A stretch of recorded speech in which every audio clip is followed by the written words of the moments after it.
रात जब काली चादर फैलाती है और दियों की रोशनी के बीच कहीं आंसू सी शांति होती है, उसी रात कुछ लोग अंधविश्वास की काली मशाल जलाते हैं। तराई पश्चिमी डिवीजन के डीएफओ प्रकाश चंद्र आर्य ने ऐसे तमाम कर्मकांडों पर सख्त चेतावनी जारी की है। जानिए क्यों ये रात सिर्फ मान्यताओं की नहीं, परिचर्या और जंगली जीवन के लिए खतरनाक बन सकती है।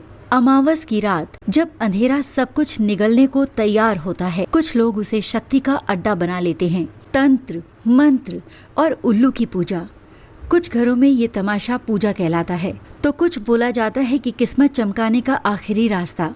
पर उसी रात में जो चीख बिचक के लिए नहीं बनी, वही रात बन जाती है जंगली जीवों के लिए एक जंगली दुस्वप्न। तराई पश्चिमी डिवीजन के डीएफओ प्रकाश चंद्र आर्य ने कड़ा आदेश जारी किया है।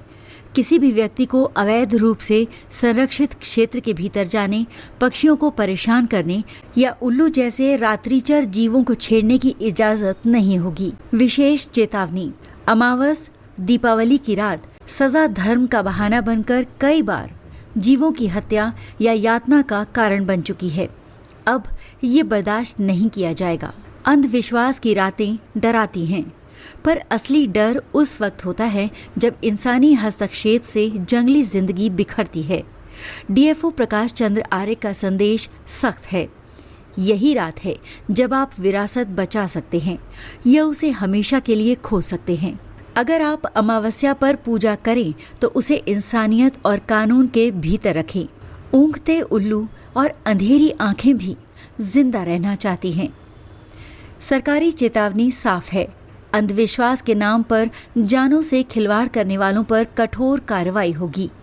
अगर आप रक्षा करना चाहते हैं, अपने रीति रिवाज निभाइए, मगर प्रकृति को बचाना कभी ना भूलिए। जो दिवाली के टाइम पे, जैसे कि आपने कहा कि जादू टोने में जो लोग अंधविश्वास करते हैं, वो उल्लू का और ये बहुत सारे अन्य जीव जंतुओं का शिकार करके उनकी बलि देने का वो रखते हैं। तो इसके मद्देनजर जैसे हम लोग हर साल करते हैं, इस साल भी सभी अपने स्टाफ को अलर्ट जारी कर दिया गया है और किसी भी तरीके के संदिग्ध व्यक्ति को जंगल में घूमने पर रोकने के लिए कहा गया है और उनके विरुद्ध कार्रवाई करने को कहा गया है। और अलर्ट एक तरह से जारी हो गया हमारी तरफ से कि कहीं पे भी किस तरह की कोई घटना नहीं होने देनी है। वो उनको पहले से ही बता दिया गया है कि अगर कहीं ये जो इस तरह की जो घटनाएं होती हैं, इनको कड़ी तैयारी करनी है और अच्छी तरह से उसको रोकना है। यदि फिर भी अगर कोई घटना इस तरह की घटित हुई तो संबंधित कर्मचारी के विरुद्ध कठोर कार्रवाई की जाएगी, ये उनको पूर्व में ही बता दिया गया है। और इस तरह से हम लोग लगातार दिवाली के अवसर पर तो हम लोग हमारी पूरी टीम अलर्ट रहती है और ये कार्रवाई हम लोग हर साल करते हैं, तो इसलिए हम लोग हमारा एक उसमें है कि हम करते ही है।